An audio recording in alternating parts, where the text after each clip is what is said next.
Halo sobat, kembali lagi di channel Juara Donghua. Kali ini kita akan melanjutkan lagi alur cerita Battle Through the Heavens chapter terbaru. Sebelum kita ke alur ceritanya, admin ucapkan terima kasih kepada kawan-kawan yang selalu ngedukung channel ini berkembang. Sehat-sehat terus buat kalian semua. Oke, tanpa berlama-lama langsung saja kita ke alurnya. Mereka terlalu lemah jika tidak ada yang membantu. Liu tidak tahu karena ia tidak mau dan masih waspada terhadap Taixu dan Shenxi. Tapi alasan utamanya, ia khawatir karena ini adalah pertarungan antara dua dunia, Taixu dan Shenxi. Meskipun Taixu adalah seorang penyusup, namun perang yang pecah pada akhirnya jauh lebih tragis dibandingkan konflik di dunia lain. Tidak ada dunia yang berani berpartisipasi dengan mudah dalam perselisihan semacam itu.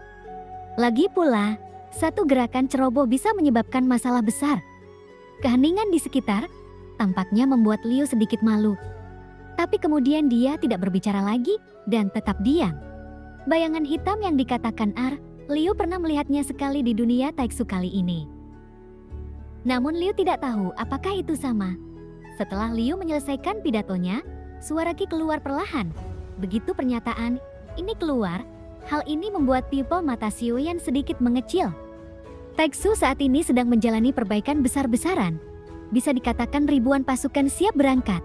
Qi cukup beruntung bisa menyaksikannya, dan Qi juga kebetulan melihat bayangan hitam mirip dengan yang dikatakan Ia melihat wajah berputar-putar seperti jubah hitam. Tapi sepertinya itu ada dalam ilusi, dan itu tidak pernah terlihat nyata. Sepertinya mereka muncul di semua perselisihan. Mungkin bukan mereka yang menyebabkan perselisihan, namun mereka pasti berkontribusi dalam hal ini. Intensifikasi kontradiksi menjadikan perselisihan semakin intens. Setelah mendengar ini, Qi tampaknya sangat prihatin dengan bayangan ini. Mungkin inilah yang paling tidak ingin dilihat oleh orang paling berkuasa di dunia. Karena adanya bayangan tersebut, hal ini sama saja dengan menempatkan seluruh dunia dalam kesulitan. Tapi pasti ada alasan lain kenapa begitu membencinya. Kalau tidak, ia tidak akan mengejarnya sampai sedekat ini.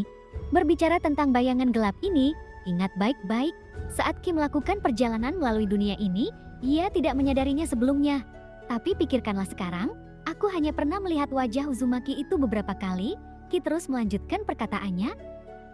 Dari apa yang dikatakannya, bayangan gelap ini sudah ada sejak lama. Apa itu mungkin karena mereka selalu ada? Atau untuk mengatakan mereka tidak ada, akan memicu perselisihan? Tapi menimbang pada kehidupan di dunia ini, mereka bisa dibilang tidak peduli dengan ribuan makhluk hidup. Dimanapun perang terjadi, mereka ada di sana. Ceti, di mana teori keseimbangannya? Berkata dengan dingin, meski tidak bisa merasakan nadanya. Tapi bisa merasakannya dari kata-kata yang Qi ucapkan. Ia tidak setuju dengan analisis Qi. Mengontrol makhluk hidup dan seimbangkan sumber daya. Mungkin itu sebuah pendekatan yang berbeda. Jadi mereka hanya perlu mencapai tujuan mereka masing-masing. 7 orang masih memegang pendapatnya masing-masing. Dan mereka tampil tanpa ada paksaan. Mungkin dunia tidak akan binasa setelah mereka muncul. Beberapa mungkin binasa, namun beberapa orang akan menjadi makmur karena hal ini. Sejauh diketahui, bayangan ini hanya orang tertentu yang bisa melihatnya. Tentu premisnya adalah ia tidak ingin orang lain melihatnya. Sekarang 7 orang sedang berbisnis. Meski Xiaoyan tidak tahu seberapa kuatnya, namun dilihat dari ucapannya saat ini, apa yang dikatakan di awal adalah bahwa ia memecahkan masalah Liu. Namun itu hanya disengaja, karena memang mereka orang yang bisa berbisnis di segala bidang dan tidak ada yang berani meremehkan kepandaiannya. Xiaoyan pun merasa lebih pada saat ini, karena ia merasa beberapa orang ini, Qi adalah yang terbaik mungkin dari yang lainnya. Bukan hanya karena kita bisa berdagang dengan mereka, yang paling penting adalah ia menyebar ke seluruh dunia. Informasi yang dia miliki berada di luar imajinasinya, karena ia bisa mengatakan sesuatu seperti ini, pasti harus ada pemahaman dan bukan sekedar omong kosong. Hanya aku yang bisa melihatnya, namun aku tidak menyadarinya sebelumnya. Apa yang dikatakan Qi bukannya tidak masuk akal. Mungkin karena terlalu banyak perselisihan saat ini, membuatku sedikit pusing. Setelah hening beberapa saat, pun menjadi tidak keras kepala lagi, karena setelah memikirkannya dengan hati-hati, ia masih memiliki sesuatu untuk disetujui. Tapi sekali lagi, ia selalu merasa berbeda dengan wajah Uzumaki yang pernah saya lihat sebelumnya. Saat ia melihat wajah Uzumaki di Taixu, ia benar-benar menyadari bahwa dia sedang menatapnya. Ini tidak pernah terjadi sebelumnya. Lalu topik Ki tiba-tiba berubah lagi. Maksud Anda dalam keberadaan ini bercampur dengan beberapa hal yang seharusnya tidak ada. Ar menjawab, saya hanya ragu. Sekarang kita bahkan tidak tahu siapa mereka. Dan tidak ada cara untuk mendapatkan kesimpulan. Karena Ki tidak memberikan jawaban pasti.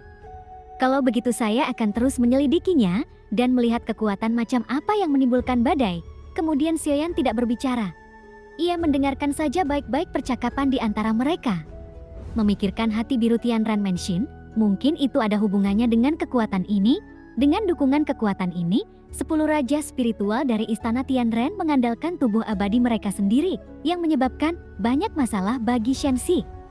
Jika bukan karena kekuatan yang mulia menurun, ia khawatir dampaknya akan lebih besar. Aku merasa seperti Jiang Meishi. Tepat setelah Er dan Qi menyelesaikan kata-kata mereka, 8 orang yang sebelumnya bungkam atau hanya membicarakan casting, tiba-tiba berkata, bertanggung jawab atas Departemen Kehancuran. Jelas ini pertama kalinya semua orang mendengar nama ini, tapi begitu nama itu keluar, sungguh perasaan yang luar biasa muncul. Mereka memiliki kekuatan untuk mengendalikan hidup dan mati. Dan kehancuran dunia manapun ada hubungannya dengan mereka sampai batas tertentu.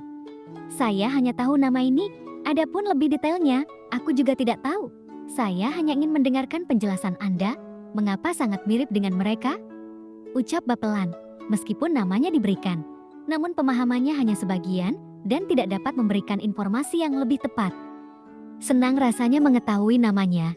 Kita bisa mulai dari aspek ini untuk menyelidikinya. Menurutku ini bisa dianggap sebagai keuntungan, karena lebih baik daripada tidak tahu apa-apa. Lalu semua orang terdiam. Ia selesai berbicara, dan sekarang giliran Xiaoyan. Xiaoyan sangat tertekan di setiap pertemuan. Lagi pula, dengan kekuatannya saat ini, dia tidak bisa mencapai level yang bisa dilihat oleh orang-orang kuat di sini. Bahkan di dunia kuno keabadian dan iblis, hampir tidak ada informasi dari Shenxi. Jadi apa yang bisa diketahui Xiaoyan? Ia tidak berkata apa-apa. Tapi sekarang dia tidak mewakili Shenxi, tapi dunia Taixu. Jika Anda mengambil identitas dunia Taixu, bukankah bisa Xiaoyan membuat omong kosong? Orang berwajah Uzumaki yang dikatakan Kisuo memang muncul di Taixu, dan itu juga memberi bantuan pada Taixu. Adapun apakah itu semacam Jiang Destroyer, tidak ada cara untuk mengetahuinya, lalu memutuskan untuk mengikuti apa yang dikatakan Qi. Buatlah beberapa informasi, setidaknya apakah itu benar atau salah, dan itu tidak akan menimbulkan dampak buruk. Yang terpenting adalah menjaga karakternya. Kecintai tidak mengatakan apapun, jadi sekarang identitas yang dia wakili adalah Tu Cintai. Apakah kamu pernah berkomunikasi dengannya? Tanya Er. Pernah, tapi bukan kata-kata, hanya sebuah ide.